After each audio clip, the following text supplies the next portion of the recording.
사순절 단속 음식이 진행되고 있습니다.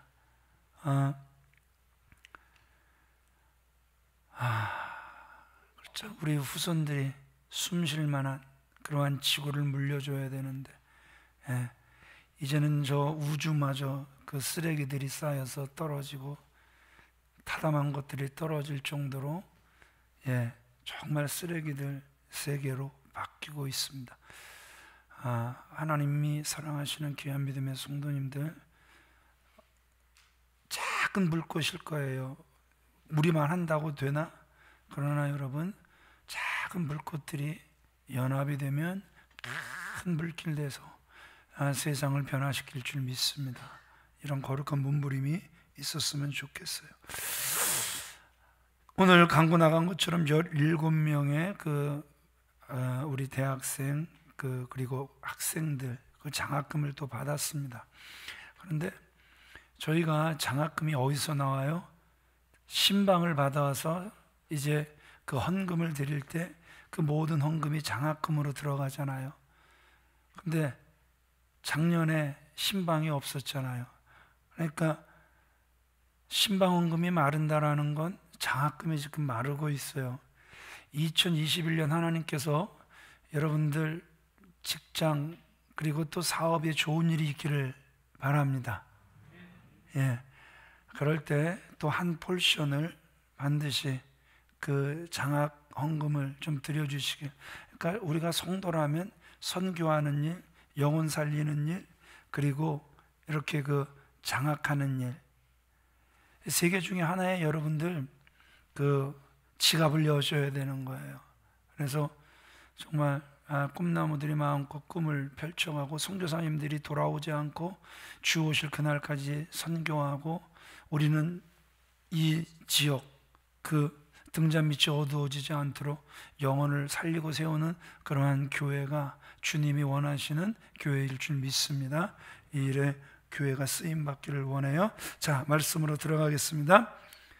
이솝우화에 한 농부가 이렇게 그 산길을 가다가 짐승의 울음소리가 얼마나 처절한지 그 짐승의 울음소리에 이끌려 가봤더니 그 호랑이 한 마리가 깊은 웅덩이에 빠져 울부짖고 있는 거예요.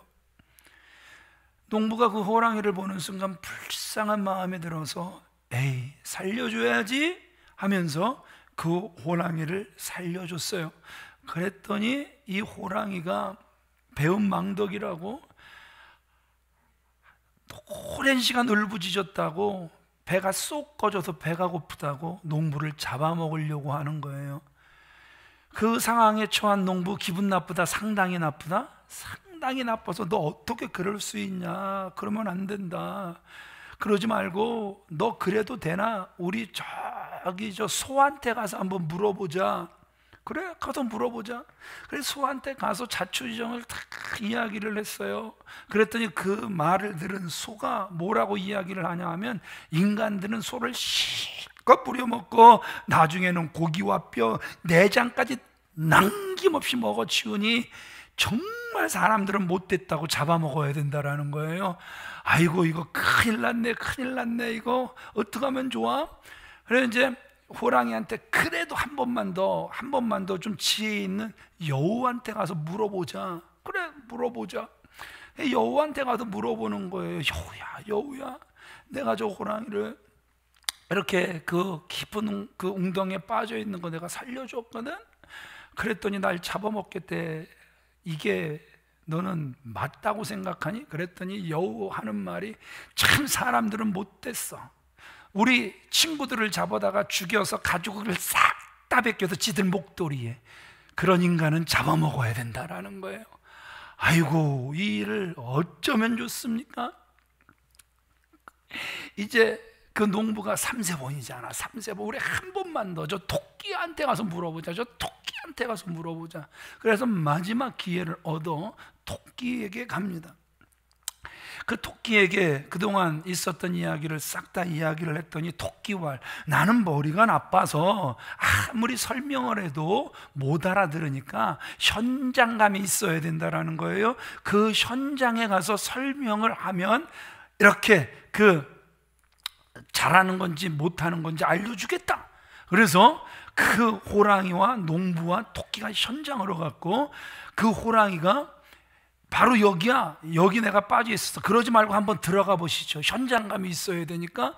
그 호랑이가 쏙 들어가서 나 이렇게 빠져 있었고, 농부가 저 위에서 나를 보면서 구해줬거든. 이 말이 끝나기가 무섭게 토끼가 농부에게, 아저씨 빨리 가세요. 저 배은 망독한 놈 도와준 데는 무슨 유익이 있겠습니까? 결국 농부는 살았고 호랑이는 얼마 가지 않아 동네 사람들에게 잡혀갔다는 그러한 이야기가 전해지죠. 이 세상에는 여러분들이 잘 아시는 것처럼 세 종류의 사람이 있습니다. 첫째, 은혜를 감사할 줄 아는, 갚을 줄 아는 사람이 있는가 하면 은혜를 받고 잊어버리는 사람이 있습니다. 그래도 다행이죠. 세 번째 부류는 은혜를 받았음에도 불구하고 은혜를 악으로 갚는 그러한 사람들이 있다라는 것이죠. 바로 오늘 본문에 나오는 사울이 그러한 모습이더란 말입니다. 자, 사울 왕은 다윗에게 신세를 크게 줬습니다. 큰 은혜를 받았습니다. 여러분, 어떤 은혜인지는 다 알고 있죠. 그러나 이 사울 왕은 은혜를 갚는 대신 다윗을 어떻게 해서든지 죽이려고 하더란 말입니다. 1절에 보면 다윗이 엔게디에 숨어 있다라는 소문이 사울 왕의 귀에 들어가니까 그 사울 왕이 그 다윗을 죽이겠다고 3,000명, 그냥 있는 그 3,000명을 동원한 것이 아니라 그 군인들 중에 3,000명을 또 택해서 다윗을 죽이겠다고 쫓아오는 거예요. 2절 말씀을 같이 읽어보겠습니다. 시작. 이스라엘에서 택한 사람 3,000명을 거느리고 다윗과 그의 사람들을 찾으러 들염소 바위로 갈새. 네, 사울이 3,000명을 이끌고 자기를 죽이려고 온다는 거예요. 그 소리를 들은 그 다윗, 그 자신의 동료 600명과 함께 그 엔게디 깊은 굴 속에 그가 숨어 들었습니다. 다윗을 죽이려고 왔던 그 사울 왕, 갑자기 뭐가 보고 싶어졌어요?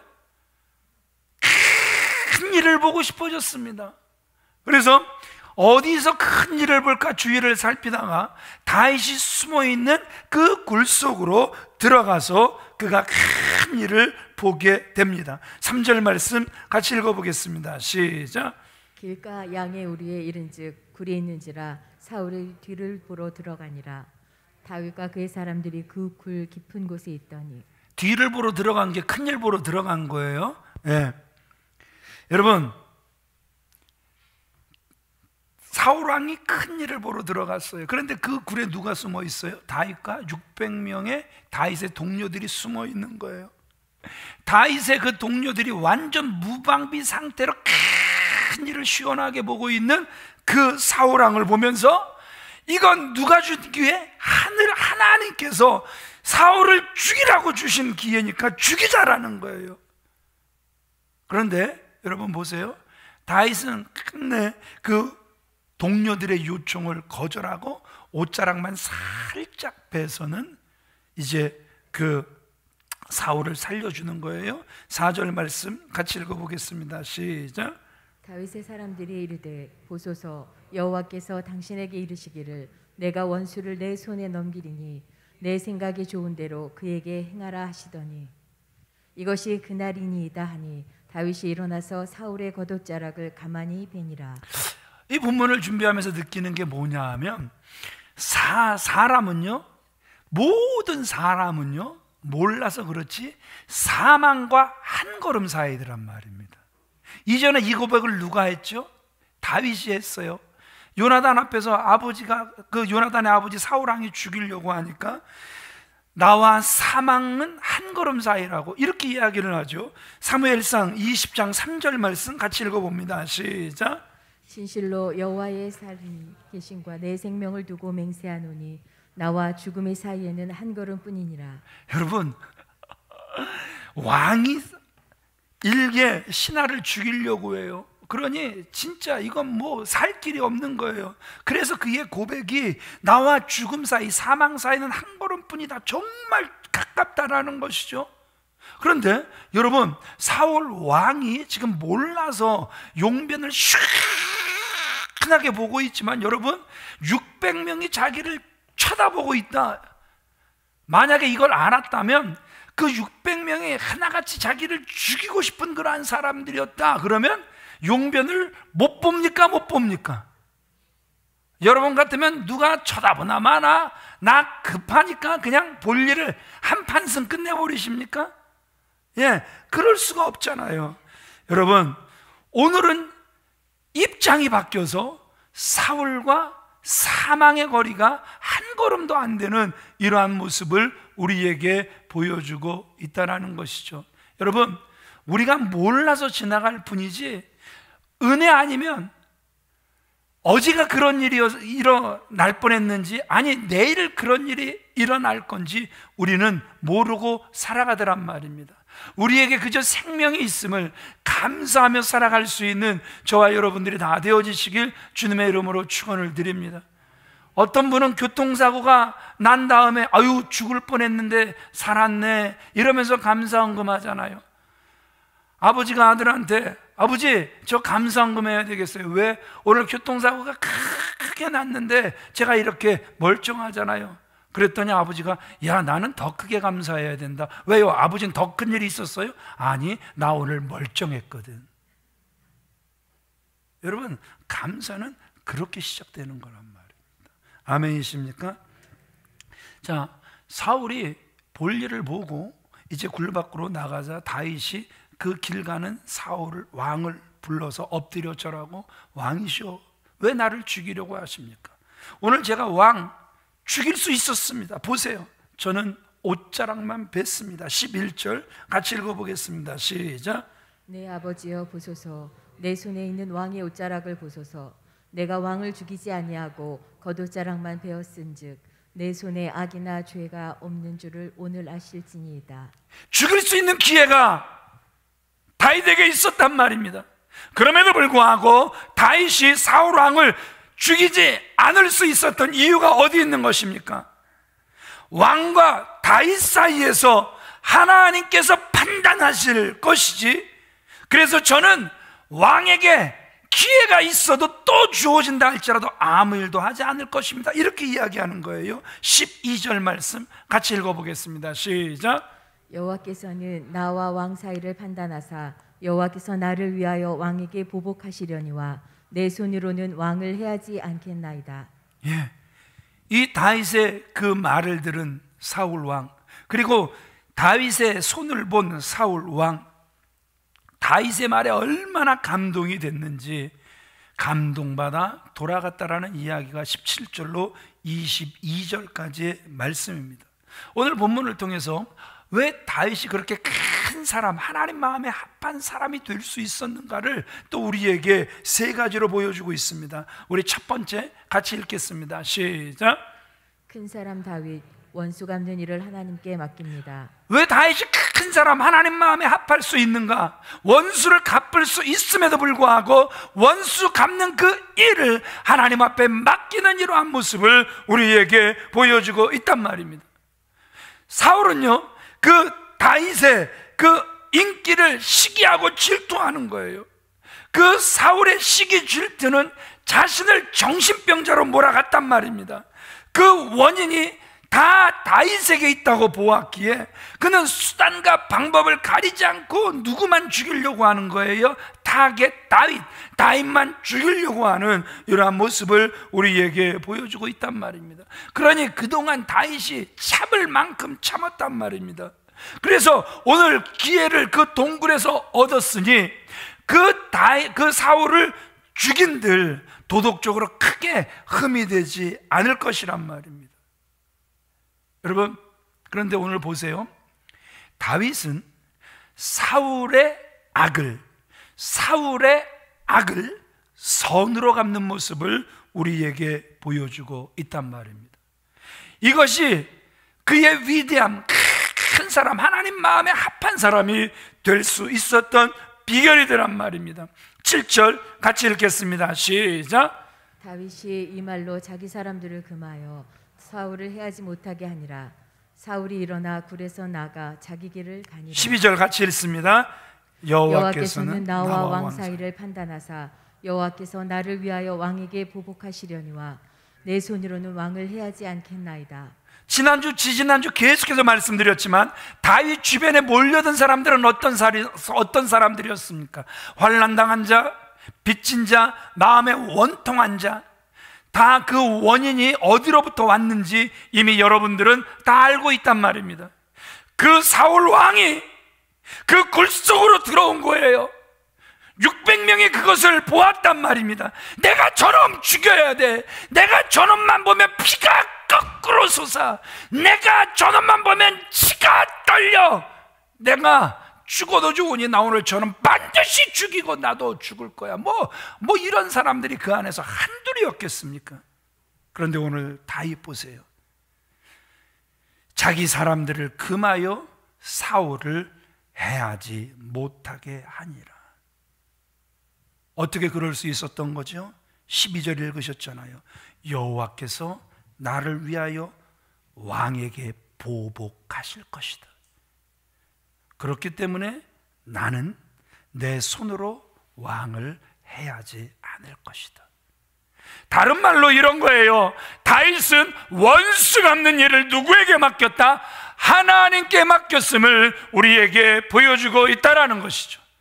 한 젊은 농부가 아주 경륜 있는 농부와 나란히 이웃이 되어 오랫동안 살았는데, 어느 날 이 젊은 농부가 경륜 있는 농부로부터 아주 참기 어려운 모욕을 당했습니다. 화가 난 젊은 농부가 복수할 양으로 존슨초라고 하는 잡초씨를 그 경륜 있는 농부의 밭에 싹 다 뿌려버렸습니다. 당연히 그 밭에서 존슨초라는 그 잡초가 무성하게 자라버렸습니다. 그런데 참 재밌는 건, 묘하게도 얼마 후에 그 젊은 농부가 경륜 있는 농부의 딸을 사랑하게 됩니다. 그래서 결혼을 하게 되는데, 이 경륜 있는 농부가 선물을 주는데 뭘 선물로 주었을까요? 잡초로 가득 찬 그 밭, 그것을 사이에게 선물로 주었어요. 그래서 여러분, 그 존슨초라는 그 잡초가 무성하게 난 밭을 정리하는 데만 3년이 걸렸다, 이렇게 이야기해요. 여러분, 우리의 감정대로, 그래서 우리의 분노대로 우리가 살아가다 보면 그것을 결국 누가 거두게 되냐 하면 내가 거두게 된다라는 사실을 우리에게 보여주고 있다라는 것이죠.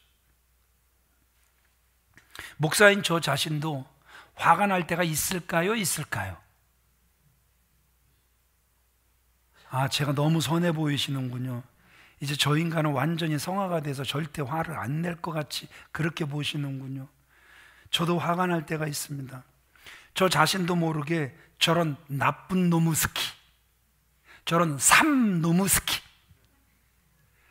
막 거침없이 제 입에서 막 욕이 나갈 때가 있어요. 언제일까요? 운전할 때예요. 담배를 피우다가 창문을 열고 담배꽁초를 휙 집어던지는 그 인간들 보면 입에도 저 삼놈의 스키, 막 이런 말이, 이런 욕이 막 저절로 나와요. 갑자기 깜빡이도 켜지 않은 채 끼어드는 차를 보면 저런 못놈의 스키? 예? 못놈의 스키? 나쁜 놈의 스키, 막 욕이 막 저절로 나와요. 잘못은 다 지가 해놓고 오히려 큰 소리 치며 막 대드는 그러한 사람들을 보면 저도 모르는 사이에 입에서 욕이 나와요.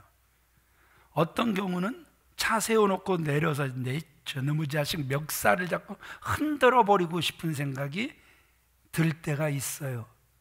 20대 이후로는 한 번도 그러본 적은 없지만 그러한 생각이 들 때가 있다라는 것이죠. 왜 이 말씀을 드립니까? 어쩌면 이런 사소한 경우에도 화를 내고 싸우고 싶은 것이 목사의 모습이요, 어떻게 보면 여러분들의 모습이란 말입니다. 그런데 직접적인 그 해를 끼치거나 억울한 일을 당했을 때 그를 용서하고 그를 사랑한다는 것, 여러분 어렵습니까? 쉽습니까? 결코 쉽지 않음을 이미 저와 여러분들은 잘 알고 있단 말입니다. 그럼에도 불구하고 하나님은 우리에게 뭐라고 말씀하고 계십니까? 따라합시다. 선으로 악을 이겨라. 무엇으로 악을 이겨라? 선으로 악을 이기라는 거예요. 원수까지 사랑하라, 이렇게 말씀하고 계시는 거예요. 원수의 나라가 우리나라를 점령하여 그들이 정한 법으로 야, 내 짐을 지고 오리를 가, 그러면 꼼짝 못하고 오리를 가야 된단 말입니다. 그런데 예수님은 뭐라고 말씀하고 계시는 거예요? 그 적의 나라, 원수의 나라 군인이 오리를 가자 하면 심리를 가주라는 거잖아요. 정말 쉽지 않은 거란 말입니다.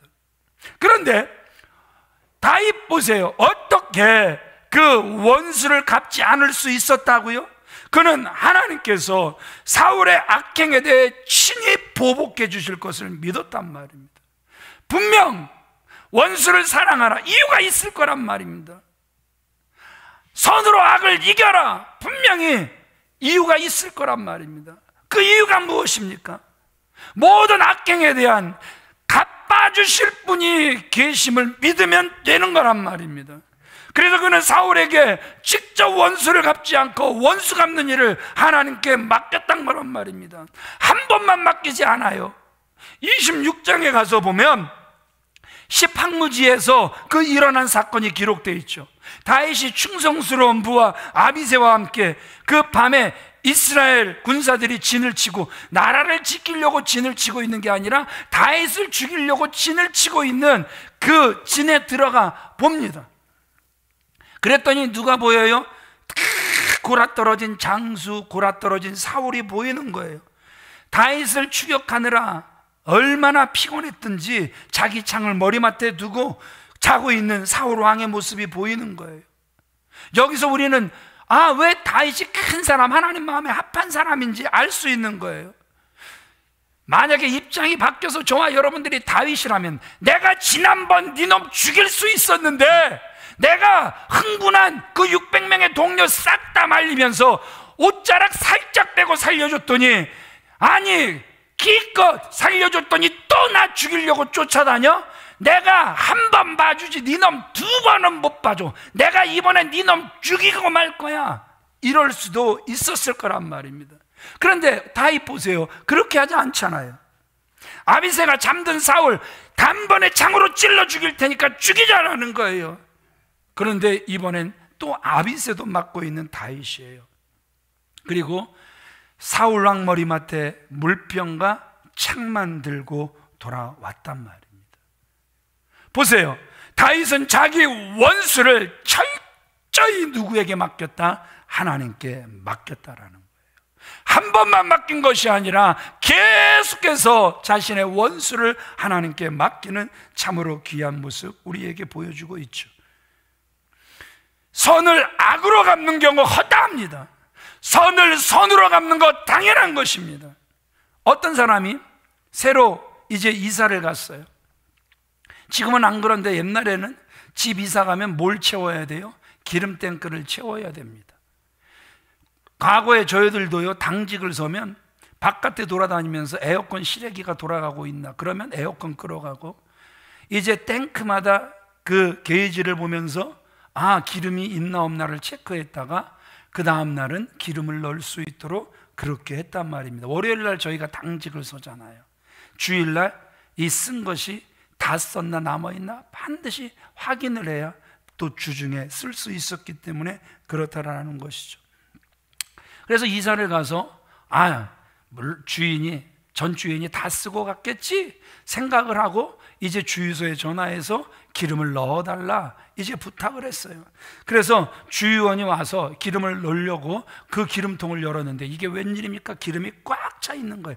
기름이 꽉 차 있는데 왜 절 불렀어요? 이 주유원이 투덜거리며 갔습니다. 이상하다, 이상하다. 그래서 주인이 이상하다고 생각하여 싱크대를 열어보니까 거기에 생활에 꼭 필요한 연락처 스티커가 다 모아져 있는 거예요. 그러면서 메모가 눈에 들어오는데 기름통에 기름을 채워놓고 갑니다. 제가 이사 왔을 때도 전 주인이 그렇게 해놓고 이사 갔더군요. 사시는 동안 궁금한 점이 있다면 다음 연락처로 전화를 주세요. 정말 감동적인 이야기였습니다. 우리 시대가 워낙 상식을 잃어서 그렇지 선에 대한 선의 응답, 이건 당연한 거란 말입니다. 그러나 여러분, 저와 여러분들이 기억하셔야 될 건 뭐냐 하면, 선에는 선, 악에는 악이라면 여러분, 죄송하지만 저와 여러분들은 율법주의자가 되는 거란 말입니다. 그래서 다시 말씀드립니다. 주님은 여기서 더 나아가야 참된 성도라고 말씀하고 계시는 거예요.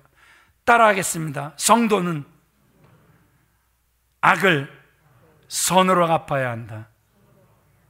아멘이십니까? 아멘이십니까? 율법에 주님이 정면으로 맞서시잖아요. 원수는 원수로 갚아라가 아니라 원수를 사랑하라 말씀하고 계시는 것 아닙니까? 베드로전서 3장 9절 말씀 같이 읽어보겠습니다. 시작. 악을 악으로 욕을 욕으로 갚지 말고 도리어 복을 빌라. 이를 위하여 너희가 부르심을 받았으니 이는 복을 이어받게 하려 하십니다. 왜 주님이 우리를 부르셨는가? 왜 주님이 우리를 세우셨는가? 왜 우리를 빛의 자녀 삼으셨는가? 그 분명한 이유를 우리에게 말씀하고 계시죠. 악을 악으로 갚지 말라는 거예요. 또 뭐라고 말씀하고 계십니까? 욕을 듣지만 욕을 욕으로 갚지 말아라. 도리어 무엇을 빌어라? 복을 빌어라. 이를 위하여 너희가 부르심을 입었다 말씀하고 계신단 말입니다. 저와 여러분들은 저주의 통로가 아니라 복의 통로라는 사실이 믿어지시면 아멘 하시기 바랍니다. 그래서 이 한 주간도 복을 마음껏 빌며 살아가시는 저와 여러분들이 다 되어지시길 주님의 이름으로 축원을 드립니다. 어느 집에 가거든 우리는 뭐를 하는 거예요? 조용히 무릎 꿇고 앉아서 복을 비는 거예요. 아, 이 집이 복 받을 만한 집이 아닌데 내가 복을 빌어야 되나? 그래도 주님은 복을 빌으라는 거예요. 그 복이 그 가정에 합당하면 임할 것이고, 그 비는 복이 합당하지 않으면 그 복이 누구에게 올 것이다? 나에게 올 것이다. 그래도 지혜자는요, 어디를 가든 복의 통로가 되는 겁니다. 아멘이십니까? 우리 옆 사람들 축복하겠습니다. 복의 통로가 됩시다. 시작. 복만 빕시다. 시작. 아멘. 예. 두 번째 같이 읽겠습니다. 시작. 큰 사람 다윗 일관성을 유지했습니다. 왜 다윗이 큰 사람, 하나님 마음에 합할 수가 있었을까? 일관성을 유지하더란 말입니다. 자, 하나님의 사람, 다윗은 하나님의 사람을 절대 손대서는 안 된다라는 원칙을 끝까지 지키는 거예요. 얼마든지 사울을 죽이고 아주 지겨운 생활을 한 번에 끝낼 수 있는 절호의 찬스였단 말입니다. 고생 끝 행복 시작의 문이 바로 눈앞에 펼쳐지는 것 같았단 말입니다. 모든 사람들은 하늘이 준 기회다 합리화를 시키고 있단 말입니다. 그러나 그는 끝내 그가 붙잡는 원칙을 포기하지 않는 거예요. 그런 다윗의 모습을 보면서 어떤 사람은 저 사람 과감하지 못하네 실망했을지도 모른단 말입니다. 여러분, 우리가 아브라함에게 별명을 붙여준 게 뭐지요? 믿음의 사람. 그러면 다윗에게 굳이 우리가 별명을 붙여준다면 어떤 별명이 그에게 합당할까요? 인내의 사람. 다윗에게 합당한 별명이 될 수 있단 말입니다. 하나님께서 사랑하시는 귀한 믿음의 성도님들, 우리 사람들의 실망 너무 두려워하지 말기 바랍니다. 사람들보다 하나님께 인정받는 저와 여러분들이 되어지시길 주님의 이름으로 축원을 드립니다. 하나님의 사람에게는 여론보다 하나님의 뜻이 훨씬 더 중요한 줄 믿으시면 아멘 하시기 바랍니다. 4절 5절 말씀 같이 읽어보겠습니다. 시작. 다윗이 일어나서 사울의 겉옷자락을 가만히 베니라. 그리한 후에 사울의 옷자락 뱀으로 말미암아 다윗의 마음이 찔려. 사울의 옷자락을 벤 것으로 인해서 지금 다윗의 마음이 찔렸다 이렇게 기록하고 있죠. 왜 다윗의 마음이 지금 찔립니까? 사울 왕의 목숨을 살려 주었기 때문에 오히려 의가 드러나야 되는 것 아닙니까? 그래서 오히려 당당하게 보란듯이 사울 왕에게 그 주변 장수들에게 자신의 의를 드러내야 되는 것 아니었습니까? 그런데 오늘 보세요. 오히려 다윗은 마음 아파하는 거예요. 왜요? 하나님께서 기름 부은 자의 옷자락을 그가 손댔기 때문에 마음 아파하는 이러한 모습을 우리에게 보여주고 있다는 것이죠. 하나님께서 기름 부은 자에 대한 이건 예의가 아니다, 그가 생각했기에 양심의 가책을 느낀 거란 말입니다. 6절 말씀 같이 읽어보겠습니다. 시작. 자기 사람들에게 이르되 내가 손을 들어 여호와의 기름 부음을 받은 내 주를 치는 것은 여호와께서 금하시는 것이니 그는 여호와의 기름 부음을 받은 자가 되며 아니라. 내 손을 들어 여호와의 기름 부음 받은 자를 치는 것, 이건 누가 금하시는 것이다? 여호와께서 금하시는 것이다. 그는 말씀을 붙잡고 있는 참으로 귀한 모습을 우리에게 보여주고 있단 말입니다. 이와 같은 사실이 저와 여러분들에게 보여주는 게 무엇입니까? 바로 다윗의 신앙이 살아있는 참 신앙이었다라는 거예요. 참 신앙인의 지표 가운데 하나가 뭔 줄 아세요? 그의 양심이 살아있고 제대로 작동하고 있느냐 하는 것입니다. 여러분, 우리의 신앙 양심이 제대로 작동해야 참 신앙인이라는 거예요. 지식은 점점 쌓입니다. 얼마나 말씀을 많이 하는지 그 사람 앞에 가면 한없이 작아질 수 있습니다. 그런데 그건 하나도 중요하지 않은 거예요. 뭐가 중요한 것입니까? 말씀에 순종하는 것이 중요한 거란 말입니다. 말씀엔 하나도 순종하지 못하면서 머리만 커져 있는 것, 죄송하지만 자기를 계속해서 저주의 길로 인도하고 있는 거란 말입니다. 여러분, 다시 말씀드립니다. 아는 것 중요합니다. 중요하지만 언제 중요한 것입니까? 그 말씀이 말씀될 때, 말씀 앞에 순종할 수 있을 때 그 말씀이 복이 될 줄 믿습니다. 그래서 베드로는요, 세례를 뭐라고 정의를 하냐 하면 육체의 더러운 것을 제하여 버림이 세례가 아니라 세례는 오직 선한 양심이 하나님을 향하여 찾아가는 것이 세례다. 그는 이렇게 기록을 합니다. 세례의 정의를 다시 내리죠. 자, 우리 베드로전서 3장 21절 읽어보겠습니다. 시작. 물은 예수 그리스도께서 부활하심으로 말미암아 이제 너희를 구원하는 편이 곧 세례라. 이는 육체의 더러운 것을 제하여 버림이 아니요 하나님을 향한 선한 양심이 강구니. 세례가 육체의 더러운 것을 다 주님의 보혈로 씻어내는 것, 틀렸다고 말씀하실 분 죄송하지만 한 분도 안 계실 거예요.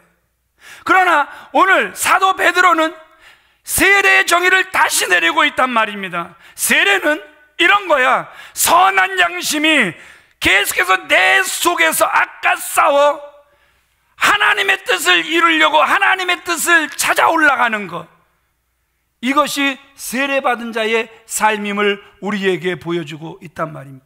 다 세례받으신 분들인 줄 믿습니다. 세례받으셨죠? 예, 세례는요 받은 것이 중요한 게 아니라, 그래서 세례가 정말 여러분들을 살리는 길은 바로 이런 거예요. 선한 양심이 살아나는 거예요. 아, 이게 하나님의 말씀이지. 아, 이게 하나님의 뜻이지. 내가 세례를 받았다라는 것은 이 하나님의 뜻을 이루면서 살아가는 것이지. 선한 양심이 하나님을 향해 찾아가는 것, 이러한 모습이 진정 세례받은 사람의 모습일 줄 믿습니다. 마지막으로 우리 세 번째 같이 읽어보겠습니다. 시작. 큰 사람 다윗 사람과 사람 사이에 하나님의 계심을 믿습니다. 12절 15절 같이 읽습니다. 시작. 여호와께서 나와 왕 사이를 판단하사 여호와께서 재판장이 되어 나와 왕 사이에 심판하사 나의 장동을 살펴 억울함을 풀어주시고. 다윗이 큰 사람, 다윗이 하나님 마음에 합한 사람 될 수 있었던 이유가, 그래서 악을 선으로 갖고 사울 왕을 죽일 수 있는 절대적으로 유리한 상황에서도 아주 불리한 원칙을 고수할 수 있었던 이유가 오늘 여기서 드러나고 있잖아요. 뭡니까? 원수 사울과 자기 사이에 누가 계시다라는 거예요? 하나님이 계시다라는 고백이란 말입니다.